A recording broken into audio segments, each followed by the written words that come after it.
começar com a Vivi, então.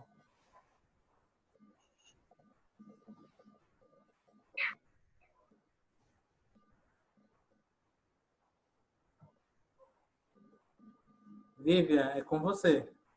Oi. Então, seria mais um comentário. Bom dia, todo mundo. E normal errarem meu nome para Viviane, minha irmã é Viviane, todo mundo troca os nomes. Quando vocês estavam falando sobre cristocentrismo, é legal a gente olhar também do aspecto evangelístico para isso. Porque, assim, ter um olhar cristocêntrico traz para gente, assim, muitos benefícios, obviamente. E, assim, a dificuldade é só porque realmente você tem que estudar bem a Bíblia para saber o que realmente Jesus defendia, para não falar besteira aí, colocando como se fosse na boca de Jesus. Mas traz para a gente uma religião muito mais leve, inclusive para a gente pregar a palavra de Deus. Porque quantas vezes a gente não vê alguém falando assim, eu guardo o sábado. Por que você não trabalha no sábado? Eu guardo o sábado porque eu sou adventista. Ou então, eu não como carne de porco porque eu sou adventista. Quando a real razão não deveria ser essa.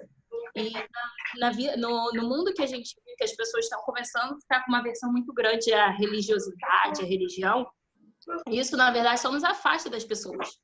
A gente vê várias religiões, várias pessoas, até humanistas, pessoas que nem têm religião especificamente, que têm um respeito pela pessoa de Jesus Cristo, mesmo aqueles que não acreditam na divindade.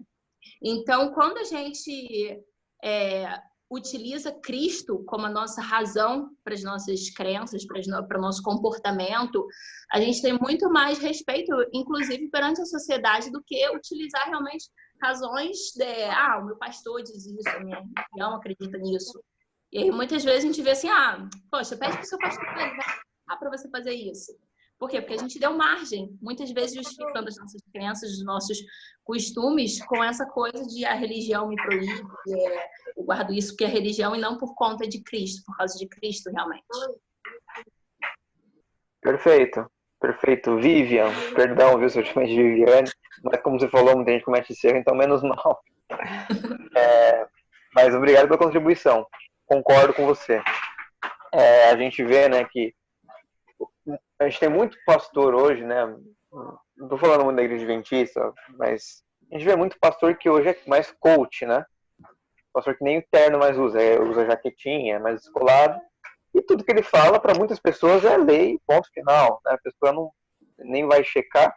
E muitas vezes, como você falou, perde o real motivo, perde o real propósito de você viver uma vida religiosa. Né? É aquela questão que Jesus fala, por exemplo, do sábado, que como é que é? O homem não é feito para o sábado é feito para o homem. O homem não é feito para a religião que é feita para o homem para se religar com Deus. Né? Então a gente não guarda sábado porque a nossa religião manda, mas porque a gente quer se reconectar com Deus, a gente quer cumprir o propósito da religião. Né? A religião por si só ela é vazia, ela não tem... a religião com fim nela mesma, ela não leva o homem a lugar algum. Eu gostei muito do seu argumento. Alguém mais? Posso dar continuidade aqui? Eu quero falar algo. Achei muito interessante, Vivi, o que você disse. Eu acho que... E aí, tocou num ponto aí, Matheus, muito legal, porque eu sou a favor do coach e eu sou coach. Ai, acho incrível isso. E assim, os cristãos fossem...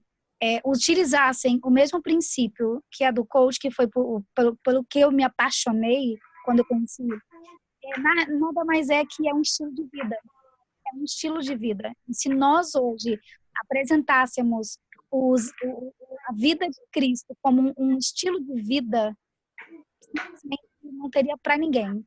O estilo de vida é maravilhoso. Por exemplo, quando eu conheci o estilo de vida da Vivian, por exemplo, eu sempre fui natural, sempre gostei de não como carne, mas quando eu fui conhecer o estilo da Vivian, que eu fui passar uma semana com ela, me apaixonei. Então, ou seja, eu achei isso fantástico, a forma como nós apresentamos. E aí, um outro ponto, Matheus, tem a ver com o que vocês estão falando, é o seguinte, você tocou num ponto aí, há um tempo atrás, acho que 1 semana, 2 semanas, eu vi um post de uma grande líder nossa, né, adventista, E entendam bem, não estou criticando, tá? É só um ponto de vista diferente. E assim, eu achei bem interessante que ela colocou assim, que nós cristãos, quando a gente repreende uma pessoa, que a gente deve repreender uma pessoa quando ela está em pecado. Então, a gente vai lá, repreende uma vez, duas, três. Se ela não quiser nos ouvir, a gente deve excluir essa pessoa. Olha que interessante. Do ponto de vista, eu queria saber de você, Matheus. Com o seu ponto de vista aí, que eu estava falando aqui, falei, caraca, outro nível aí, né? Só estão lendo hebraico para mais aí. E aí, qual o ponto de vista de vocês quando a gente, primeiro, sobre questão de repreensão, né? E sobre se a gente tem essa autoridade para repreender alguém e para excluir alguém de repente do círculo, né? Ou da gente. Como é que vocês analisam isso? Eita, até derrubei um copo aqui. Vamos lá.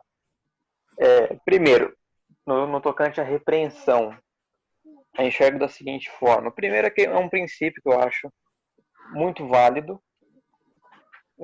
que a gente tem que ter em mente sempre. Que eu acho que a gente pode ser traduzido, na verdade. Esse princípio ele é presente na Bíblia inteira, mas eu vou pegar dois contextos em que ele é realmente explícito. Primeiro, é quando Deus firma aliança com o povo de Israel. E ele fala, entre as condições, né, ele dá aquele famoso texto das bênçãos e das maldições. Né? E ele fala, basicamente, se você me seguir, eu vou te abençoar, né? Muitas coisas boas vão acontecer. Agora, se você não me seguir, se você descumprir essa aliança que eu faço com você hoje, povo de Israel, muita coisa ruim vai te acontecer. Muita coisa ruim. Só que, a partir do momento em que você estiver disposto a voltar, eu estou disposto a voltar também. E a outra o outro texto, né, que é quando Jesus livra a mulher que está prestes a ser apedrejada, né?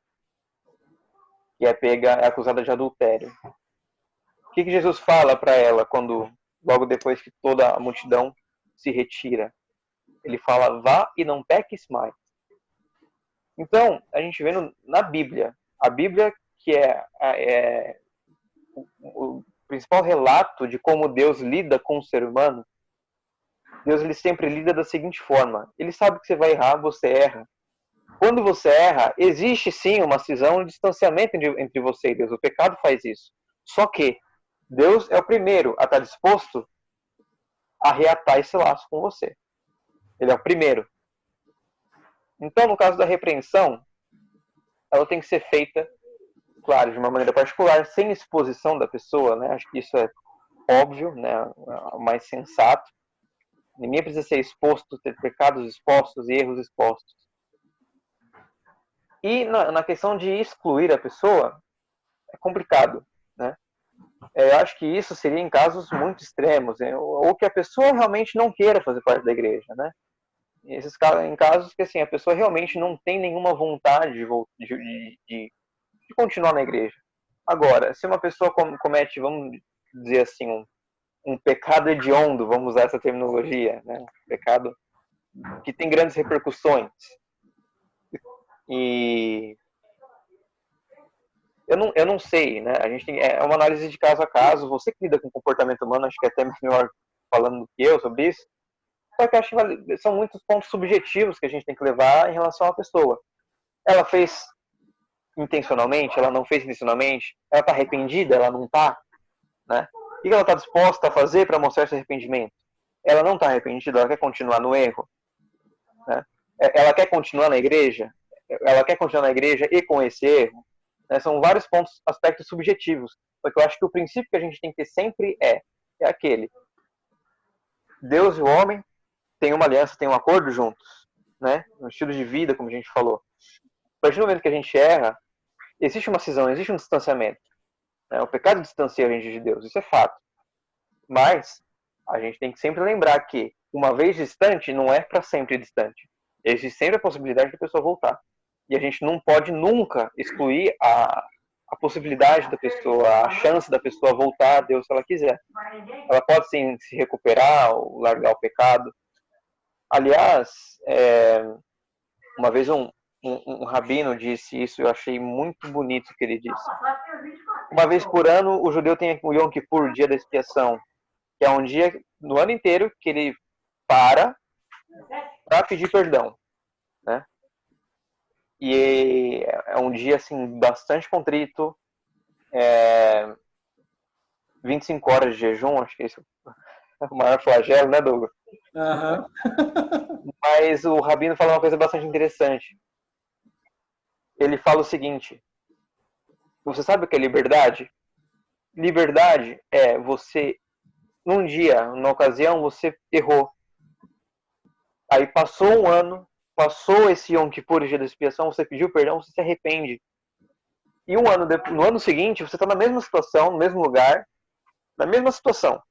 Só que dessa vez você não erra, você não peca. Isso é a maior expressão de livre-arbítrio e a liberdade que Deus dá para o ser humano. É o ápice da liberdade. O ápice da liberdade não é você fazer o que você quer, mas é você fazer o que você quer, só que você ter o poder de escolher não aquilo que te convém, mas aquilo que você realmente quer fazer, né? Aquele texto que Paulo fala, como é que é? Eu sou péssimo com textos, eu lembro a ideia. Isso. Eu lembro a ideia, mas eu não lembro as palavras, mas enfim. Então, esse a gente, ao você excluir a pessoa e eliminar a chance dela voltar para Deus, de trabalhar o perdão divino e o arrependimento nela mesma, isso primeiro é um ato de você ajudar o próximo, ajudar quem precisa. Né? Um enfermo espiritual é a maior enfermidade que uma pessoa pode ter. Você não pode negar ajuda a uma pessoa dessas. E você consegue fazer com que essa pessoa exerça a plenitude da liberdade que Deus dá ao ser humano. A liberdade no seu lado mais divino, que é o ser humano que se arrepende, que deixa de fazer aquilo que o seu impulso o leva para abrir mão disso e fazer aquilo que Deus lhe pede, aquilo que Deus espera dele. Então, respondi sua pergunta, Damares? Então, aí a gente tem dois aspectos, né, Matheus?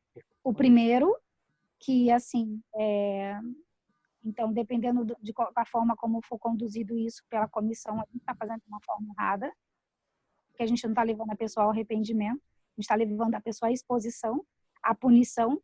E segundo, deixa eu te fazer uma pergunta. Se eu, Damares, vamos lá, eu gosto de dar um exemplo. Então, quer dizer, é uma linha dúbia, né? Eu vivo em pecado, mas não vivo em pecado, porque a minha carne leva para o pecado, sim? Então, se eu peco sempre, quer dizer que eu vivo sempre no afastamento de Deus? Ou você está querendo dizer em alguns pecados? Porque você disse assim, ó, toda vez que a gente peca, há uma distância de Deus. Só que eu sou da carne, não, meu Deus, eu tô falando. Deixa eu usar a palavra bem aqui, peraí. A natureza é pecaminosa, né? Eu sou pecaminosa, então eu vou estar sempre pecando. Então eu vou viver no afastamento de Deus? Ou está falando de grandes pecados? Então existe uma classificação. Onde a gente enxerga isso? Por exemplo, eu vou pegar o exemplo, que é o maior exemplo disso em relação de pecado, Paulo aponta em Romanos, né? O que me mostra que o pecado é a lei. Então vamos para a lei, né? O Pentateuco. Vamos olhar o seu contexto. O contexto é o seguinte: o que você falou é totalmente correto. A natureza do ser humano é pecaminosa. Ele é pecador por natureza desde o Éden, desde que, né, Adão e Eva comeram o fruto.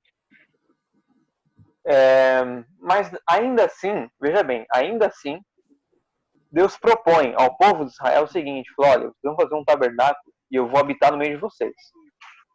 Mas, poxa, Damares, por mais que eles façam um sacrifício, matar o cordeiro todo dia, por mais que eles fizessem isso todo dia, isso limpava eles da natureza pecaminosa? Não. Não. Agora, o que realmente o sacrifício era feito simplesmente por você não fazer nada, por você ser pecador por natureza? Não. Ninguém ia lá fazer um sacrifício porque eu sou pecador por natureza. O que você fez? Não fiz nada, sacerdote. Eu só sou pecador por natureza. Eu nasci assim. Não. Né? O que contaminava o santuário era o sangue do cordeiro, que tinha o pecado, né? Que era transferido o pecado do homem para o cordeiro. Esse sangue era aspergido na cortina, né? Que separava o lugar santo do santíssimo. Aquilo contaminava o santuário de pecado. Aquilo era a impureza, aquilo era o pecado. E se o pecado era o motivo pelo qual a pessoa ia lá matar um cordeiro, a gente tem que saber que pecados são esses. E onde estão escritos esses pecados? No próprio texto bíblico. Então, alguns pecados que a gente pode dizer como grandes, que a gente entende como grande, né? A nossa sociedade entende como maiores, tipo um homicídio, é um pecado grande. Pecado grande, né? É muito diferente o homem que é pecador. Os dois são pecadores por natureza. Só que um homem, digamos que ele levou isso para um grau maior, a mais, né? Digamos assim. Entende? Então, assim, primeiro, é muito grande o amor de Deus de ele relevar no seu estado de natureza e considerar o pecado pelas suas ações, pelo teu caráter, né? Pelas tuas ações.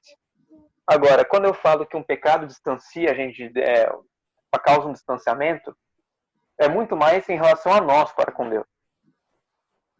Quando você peca e você comete um ato que no Pentateuco, na Bíblia, é um ato, digamos assim, ilícito, você está se distanciando. Não é Deus que sai de perto de você, é você que sai de perto dele. Entendeu? Então, a partir do momento que, quando a gente entende que eu estou me distanciando de Deus e não ele se distancia de mim, quando eu peco, é eu que estou saindo, não é ele. Ele continua onde ele sempre está. Tanto é que quando eu volto, ele está lá. Entendeu? Quando eu decido voltar, quando eu me arrependo, ele continua lá. Então, o pecado e o arrependimento são movimentos do ser humano. Deus, ele continua lá. Ele só perdoa e te recebe novamente. Mas ele não sai, não é ele que se afasta de você. É você que se afasta dele pelo teu pecado, pela tua atitude pecaminosa. Né? Então, assim, o nosso estado de natureza tem como a gente vencer? Não tem. A gente é pecado naturalmente. Só que a gente não precisa também, né, levar o pecado tão a sério e vamos chutar o pau da barraca então. Né? Não é bem assim. A gente tem que... A busca pela melhora é o que faz o homem chegar perto, cada vez mais perto, cada vez mais perto, cada vez mais perto. Deus fala o seguinte para o povo de Israel: sejam santos porque eu sou santo e eu sou Deus de vocês. Ele fala com essas palavras: vocês vão ser uma nação de sacerdotes, uma nação santa, porque eu sou santo e vocês levam o meu nome. Tá? Então, acho que é isso. Matheus, agora a gente tem a fala do JC e depois do Douglas Penedo. Depois do Douglas Penedo? O Douglas Penedo não vou deixar falar, não. Mas peraí, é o outro Douglas Penedo? Tem dois Douglas Penedo. É você, JC. Muito bem. Uma coisa que eu achei bem interessante com relação a pessoa quando ela comete um erro, e aí tem toda aquela liturgia para afastar a pessoa, aquela coisa. Como o Matheus estava colocando ali, que eu achei bem interessante, né, um ponto de vista. Meu ponto de vista. E assim, porque eu já vi pessoas que foi escolhido pela igreja, entendeu, para dar exemplo, e fui lá e fez, e eu achei muito interessante essa forma de abordagem. E era um tempo que, assim, que eu estava conhecendo a igreja, na verdade eu estava entrando na igreja, e eu achei bem interessante essa postura que ele tomou, né, como líder da igreja. Né? Aconteceu um episódio, né, e a pessoa deveria ser excluída, né, pelo que realmente ela fez. Foi algo bem difícil mesmo, assim, para aceitar. Imagina, um tempo atrás, sei lá, 20 anos atrás, a igreja, a maior parte dos líderes eram muito mais conservadores que hoje. Hoje existe, né, entre aspas, uma certa, como é que eu posso dizer assim, a mente abriu um pouco mais, digamos assim. Enfim. E o líder chegou para a pessoa, e a pessoa era, assim, próximo a mim, porque nós fazíamos algumas atividades juntos, jogar bola, disputar alguns campeonatos, enfim. E eu sabia parcialmente do que realmente tinha acontecido. E o líder chegou para ele e falou o seguinte: olha, preciso conversar com você, preciso que você me entenda a minha postura, mas eu preciso conversar com você e essa conversa é muito séria. Enfim, chamou ele, conversou, teve uma conversa, né, bem franca, direta. E dos termos que ele utilizou é o seguinte: disse, olha,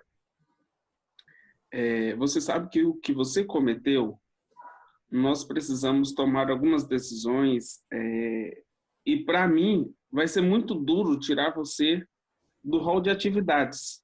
Ou seja, ele não excluiu da igreja, entendeu? Foi o que o Mateus colocou. É difícil você excluir alguém, realmente, porque você não sabe que no fundo do coração daquela pessoa, se ela realmente quer estar na igreja.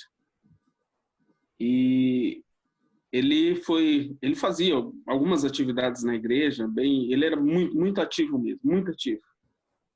E deixou ele de fazer essas atividades na igreja. Não tirou ele do rol de membro, manteve lá, só que ele não. E aquilo foi um espanto para a igreja, porque ver aquela pessoa que era tão ativa lá na frente, de repente ela só no banco, então a igreja começou aquela, sabe? O que será que ele fez? Por quê? Entendeu? E o líder chegou e falou o seguinte: olha, para a igreja, né? Depois tinha conversado com ele, disse: ó, o fulano, né, cometeu algumas coisas, né, e ele não se sente seguro em vir aqui para estar falando, né, direcionando a vocês. Então ele pediu um tempo, né, para ele refletir sobre o que aconteceu, aquela coisa toda.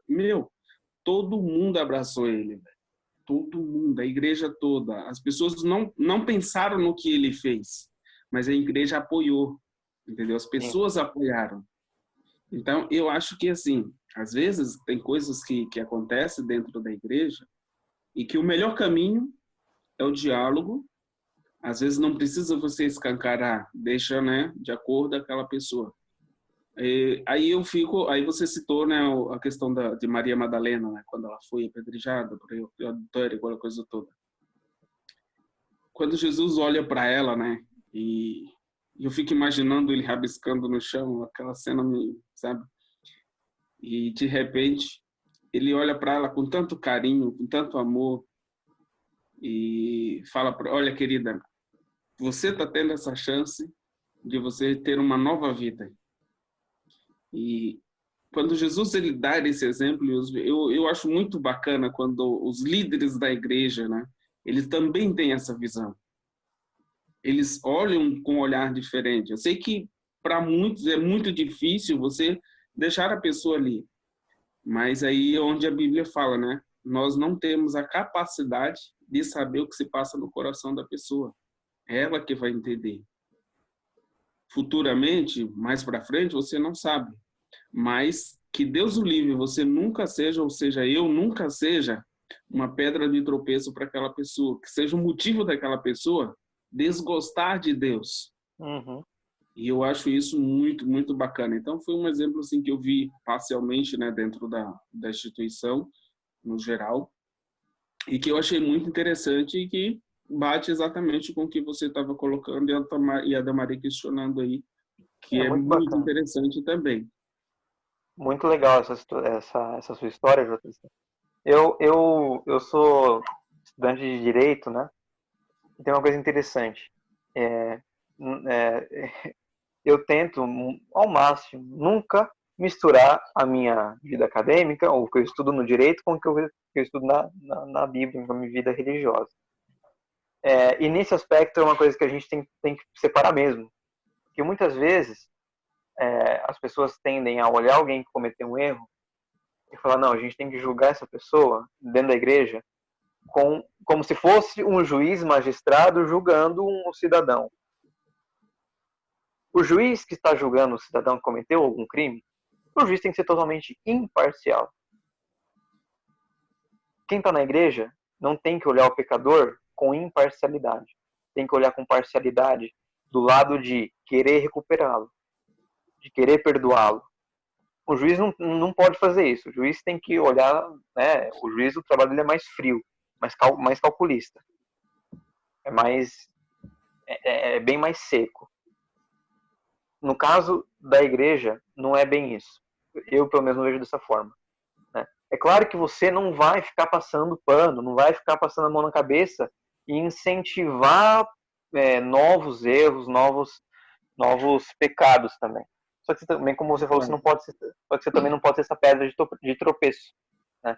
Você tem que saber ponderar e não buscar justiça ou não, buscar o que é mais justo na nossa concepção de justiça, mas buscar o arrependimento e a recuperação daquela pessoa religiosamente e espiritualmente. É isso que a igreja tem que buscar com alguém que erra, ou com alguém que peca. Não buscar puni-lo para ele aprender, não, que não pode, não. Tem que buscar a recuperação do indivíduo. Douglas, você ia falar, né? Douglas. Isso. Até agora vocês estão trazendo a parte boa do negócio. Agora é hora de eu trazer a parte ruim.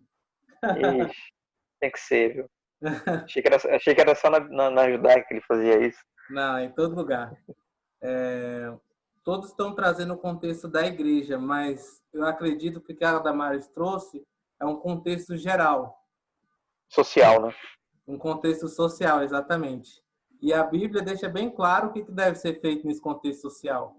Isso está lá em Salmos 1. Salmos 1 praticamente deixa tudo esmiuçado.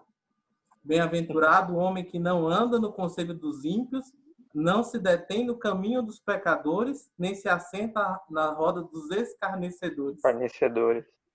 Então, o verso 4. Os ímpios não são assim, são, porém, como a palha, e o vento o dispersa. Ou seja, a gente deve buscar o encontro com o ser humano a todo momento. Todos nós somos pecadores, em algum momento fazemos algum pecado, erramos e tudo, e a gente tem essa oportunidade de se arrepender e voltar para Deus. Mas para aqueles que não se arrependem, a Bíblia deixa claro, a gente tem que, de alguma forma, ter esse distanciamento. Não o distanciamento da pessoa, mas do jeito que eles estão tratando a questão do pecado, do arrependimento. Você não vive como eles, né? Exatamente. Viver com ele não é viver como eles. Então, por isso, você pode estar no mesmo local, vamos dizer, no mesmo prédio, mas eu não estou na mesma roda. Por isso ele fala, não se assenta a roda dos escarnecedores. Então, a gente está ali, nós estamos aqui como humanidade e sociedade, mas não quer dizer que temos que estar juntos praticando algumas vezes o certo, mas muitas vezes o errado, o escárnio, ou seja, a destruição do exatamente da parte humana que ainda nos resta. E, sinceramente, a gente sabe que a cada dia que se passa, parece que essa parte humana está se deteriorando e acabando cada vez mais. Então, por isso que Deus fala, não ande no caminho deles, não sente na roda deles. Você é humano, mas não precisa estar com eles, degradando a sua parte, que ainda tenta buscar a Deus. É isso. Douglas, você voltou aí para esse ponto social e eu acho até mais, assim, de certa forma, mais importante a gente olhar esse ponto da exclusão como um ponto social. Porque se a gente ali numa comissão, a gente tenta fazer o nosso melhor, tenta julgar, mas ainda assim é muito falho. A gente julga, a gente exclusão ali institucional da pessoa, mas de pecados que a gente vê.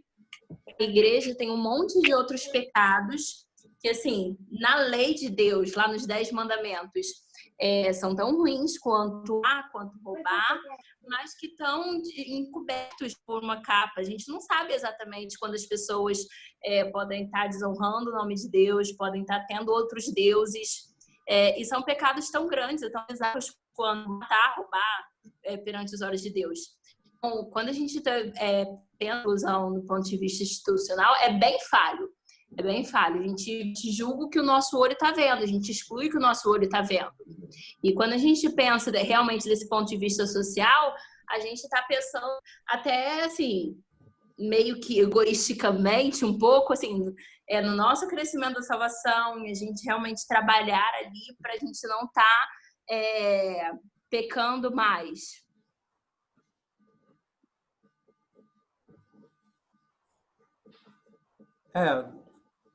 vou falar só mais um minuto só. Essa é uma questão real. Muitas vezes, quando você tem uma comissão, aí voltamos para a parte da igreja, né? Ali você perde um pouco, você trabalha mais a razão do que o social, porque você tem que falar estritamente a verdade e o que deve ser feito baseado em leis estipuladas como regras. Então, aí você segue totalmente a questão da razão. Então, é por isso que muitas vezes a gente sempre segue mais o conselho de Jesus. Jesus trabalhava a razão junto com a emoção. Como eu falei sábado passado, ele não aboliu a lei, ele trouxe humanidade para a lei. Porque a lei, por si só, elas são uma instituição de regras que tenta fazer que o ser humano volte à santidade estipulada no Éden. Já a humanidade, trazida por Jesus, ela tenta trazer de uma forma, somar junto com a lei, ou seja, a razão e a emoção, para assim formar o que o cristianismo hoje chama de graça. Só que eles trazem de uma forma como se fosse de graça, e não é de graça. Ô, Matheus, você tem 3 minutos para fechar a lição. Encerrar, né? Tá. É só o último tema, eu vou ser bem breve no último tema e já vou fechar. Vou fazer meu fechamento depois desse último tema, vou ser bem rápido. Aqui fala sobre você dedicar horas e momentos, né, para estudar a palavra de Deus. Quando eu li isso, eu me senti um pouco desconfortável, porque de verdade, eu não gosto, eu não me acho assim, no direito de chegar aqui e falar, olha, você tem que ler a Bíblia todo dia. Gente, desculpa, mas eu não sei como é a rotina de você. Muitas vezes não dá. Né? O que eu posso dizer para vocês sobre momentos com Deus é o seguinte. Eu já vi muita gente falando, lê 10 minutos todo dia, 10 minutinhos. Gente, desculpa, mas eu acho que nem sempre 10 minutinhos, por mais que seja todo dia, seja produtivo. O que eu posso dizer para vocês precisa ser todo dia, tem que fazer o possível para ser todo dia? Não necessariamente. Eu acho que o nosso momento com Deus, nosso momento aí de estudar a palavra de Deus, essencialmente, ele tem que ser, primeiro de tudo, produtivo. Tem que ser produtivo. Você tem que aprender alguma coisa. Você tem que ler algo que você nunca leu. Você tem que meditar, você tem que pensar sobre aquilo, né? Então, assim, o conselho, o que eu deixo aqui para vocês sobre a lição de horas tranquilas com a palavra de Deus, e também fala de memorizar textos, que também é importante. Eu digo que nem sempre também é importante você memorizar texto. A gente vê tanta gente memorizando texto e usando em cada coisa. Então, assim, sobre os momentos com Deus, você tem que saber. Eu não posso saber por você quando é melhor, que dia é melhor, que hora é melhor, quanto tempo é melhor. O que eu posso dizer para você faça com que seja produtivo esse momento. E faça com que ele aconteça. Ele tem que acontecer e ele tem que ser produtivo.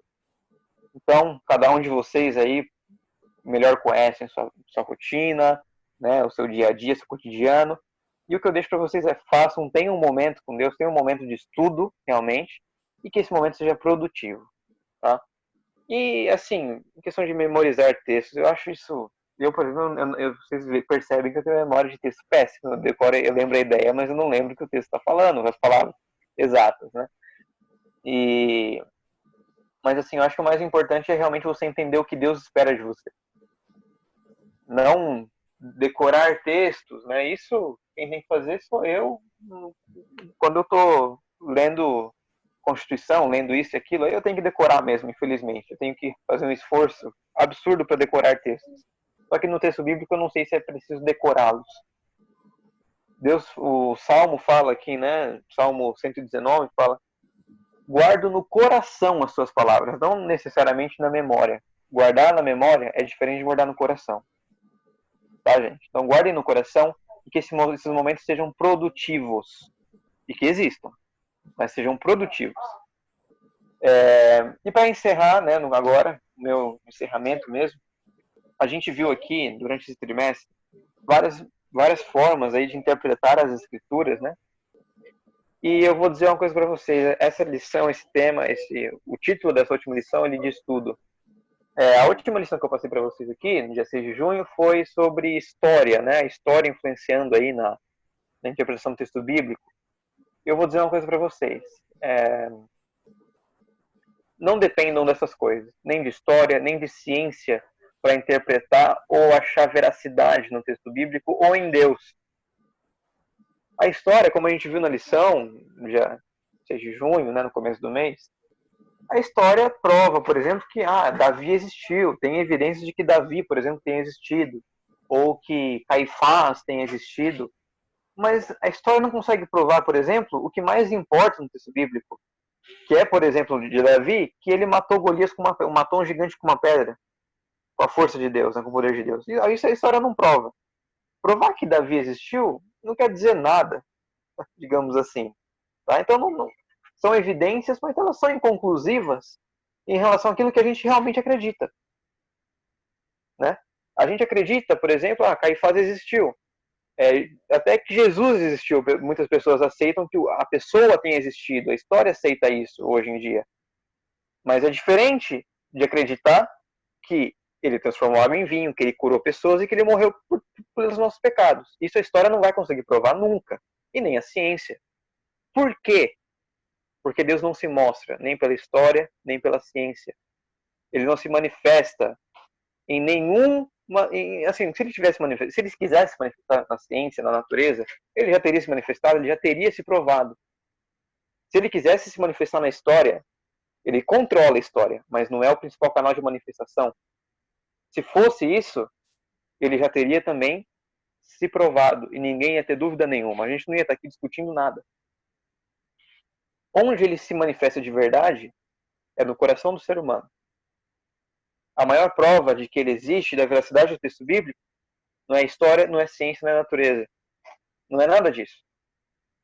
É o fato de que, por milhares de anos, todos os ensinamentos, e Deus, através desses ensinamentos, esteve vivo no coração de pessoas que passaram por muita coisa, que passaram pelo teste da história e da natureza e continuou vivo. Essa é a manifestação do poder de Deus. Por isso que a gente tem a responsabilidade não só de ler as Escrituras, mas de interpretá-las da melhor maneira, para a gente poder viver e dar continuidade nesse processo, né, e de manter Deus vivo através de nós. Tá, gente? Então é assim que eu fecho aí o trimestre com vocês. Não se apeguem a querer provar ou debater com ciência ou com história. Isso é totalmente inconclusivo, não vai chegar a lugar algum. Tá? Deus vive nas pessoas. Ele quer habitar corações. Ele quer habitar no meio das pessoas. Não na natureza ou na história. Tá bom? Então é isso, gente. Muito obrigado. Pode fechar o coração então, Matheus.